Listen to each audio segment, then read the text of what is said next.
What's going on, guys? Welcome back to another video, and in today's video we are going to be taking a look at Oppo F5. Now in previous videos I told you guys that I wouldn't be reviewing any kind of Oppo's cause. Generally I just hate them. Competition Oppo or Vivo, I would just choose Vivo because Vivo's system is actually much more smoother. Also the camera quality is pretty much the same, but again Vivo just tends to be a bit better at them. But this time Oppo actually nailed it. Like literally V7 Plus looks like a piece of shit in comparison to this. So as you can see in my hand I have the most inexpensive version of this Oppo F5. So Oppo F5 actually comes in three versions: the F5 Youth, the normal F5, and the F5 6GB. So this is actually the 4GB 32GB variant, which is kind of good to be honest. V7 Plus actually comes with 64GB internal storage and it costs around like 23,000 rupees, whereas this is only 20,000 rupees. So if you want to gift this phone to your mom, if your mom doesn't just record any kind of videos or just doesn't fill up her storage, 32GB is more than enough. Then again they have another option of 64GB 6GB RAM, which is kind of hefty shit to be honest. If you don't even need that much of power in this smaller phone. But yeah, as you can see, this is the UI. The display is beautiful. So let's just take a look around the phone. As you can see on the front, you have a massive 6-inch display, 18.9 aspect ratio. The bottom chin is bit thicker than the upper one, which kind of bit annoys me. You got a 20 megapixel front camera over here. As you can see, again, if you come to the back, you have a very huge camera hump for that 16 megapixel shooter, a massive fingerprint scanner, and trust me, it is extremely quick. Like it's just mad quick.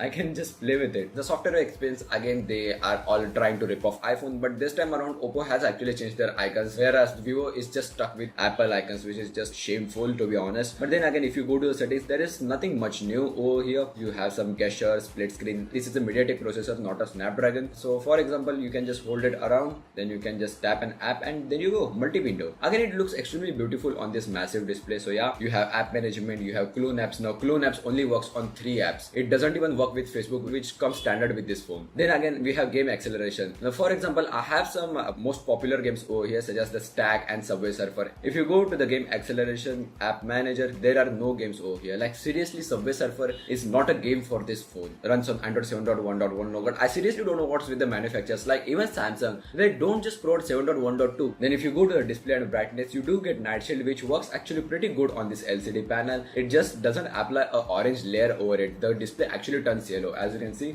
it's much more natural effect than you get with the AMOLED panel. So as you can see, the camera layout is pretty much the same. You can also go for the full screen option to capture full 18.9 images. I seriously don't know. I own a Galaxy Z Plus, but I will just love any kind of device which has a full screen display. Then you have beauty mode, panorama, and you do have an expert mode over here. But the funny thing over here is they try to rip off the Apple's zoom feature. Like literally, even OnePlus did it, but still the OnePlus animation is a bit different. Over here, they just straight out ripped it from the iPhone. And it just goes to the 4x cause it doesn't have a dedicated lens. They just wanted to give you that feel that you own a dual lens phone, which is just weird enough. Then you have this expert mode where you can actually adjust your shutter speed, like camera aperture, which is quite good as all of these companies say they are camera phones. Let's just come to the front camera. As you can see over here, you do get that blur option, which works kind of perfect. Talk about the samples with the blur, it actually looks pretty much good. Again, without the blur, the images turned out to be pretty sharp. Again, if you come to the rear camera, it's extremely sharp, plenty detail in it. Like for 20,000 rupees, it's not actually bad. Now if you want to do low light photography, you have other options such as J7 Pro. Now if you come down to the specs, let's just go to the Antutu benchmark. 64K, which is quite good to be honest. That's same as Redmi Note 4. So yeah, this MediaTek processor is actually just as same as Snapdragon 625. Pretty much all of the sensors are bundled over here. Games actually run pretty good. As you can see, even in Subway Surfers, it's a bit lagging. It just happens for some time. Again, it's smooth. As you can see over there, you have heard of Chinese manufacturers copying another bigger manufacturers. Well, this time we are seeing a Chinese manufacturer copying another Chinese manufacturer. Going to the additional settings, navigation keys. As you can see, you have a navigation key option now. It's pretty funny that in iOS 11.2, Apple actually announced that the back sections would be actually renamed as the actual thing. So over here, it doesn't actually say back, it says additional settings, which is ahead of Apple's time. But then again, you have navigation gestures, and